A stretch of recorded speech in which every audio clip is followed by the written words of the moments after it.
In today's video, I'm going to show you how to customize your toolbar.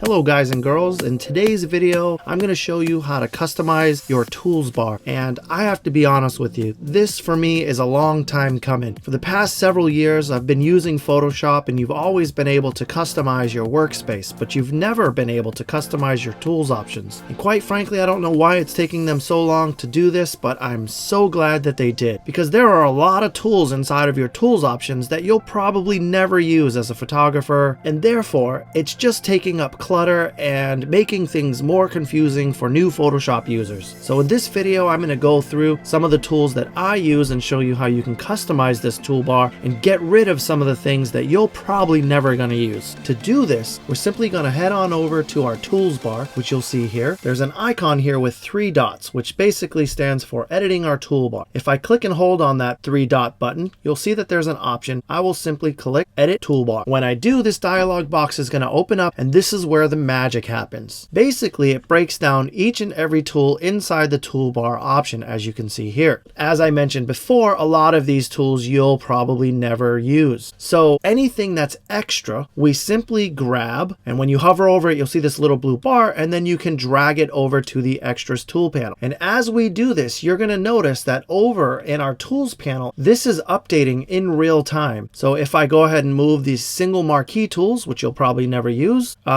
you'll probably never use the magnetic lasso tool. These quick selection tools I think are pretty good. Perspective crop tool you'll probably not use, or at least not anytime soon. Slice tool, slice select tool. The eyedropper tool I really like. 3D I don't need. The color sampler tool is fine, and ruler tool, note tool, count tool, all of these we can drag over. The patch tool, the red eye tool. And now we head on over to where our brushes are. A pencil tool you'll probably never use. Clone stamp tool is a definite keeper. The pattern stamp tool we're going to get rid of. The art history brush we're going to get rid of. The actual history brush we could keep. The eraser tool is subjective, but I'll go ahead and leave it. Background eraser tool might come in handy from time to time. Magic eraser, okay, I'll leave that. Gradient tool, paint bucket tool, we'll keep. The 3D we'll get rid of. And if you want to get rid of an entire grouping, as is here, the blur tool, sharpen tool, and smudge tool,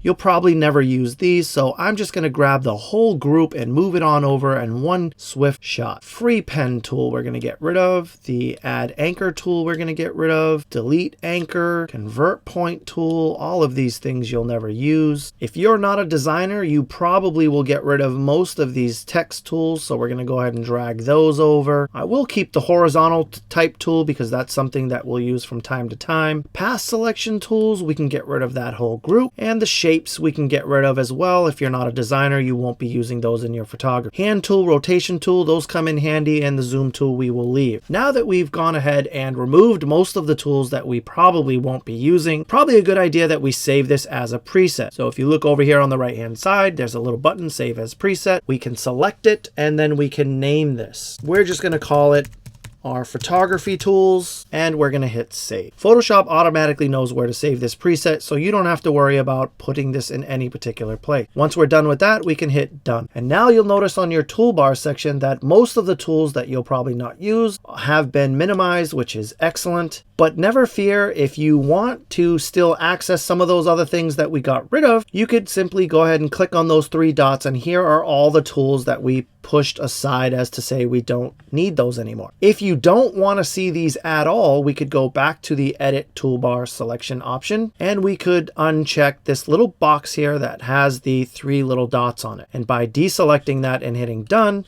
then you'll notice that those options are not even here anymore. But don't fear, if you wanted to get back to that, you could simply go up to edit toolbar. It'll bring back that option, and you can click those 3 dots to enable that again and hit done. And there you have it. That is a long awaited tool in the new Photoshop CC 2015 versions. If you don't see this option, it's probably because your Adobe Creative Cloud is not up to date. Go ahead and update it, and then you will have the ability to update your tools bar and get rid of all the things that you don't need that are just cluttering up your life. I highly recommend you take the time, take advantage of this new feature. It's gonna save you a lot of headache.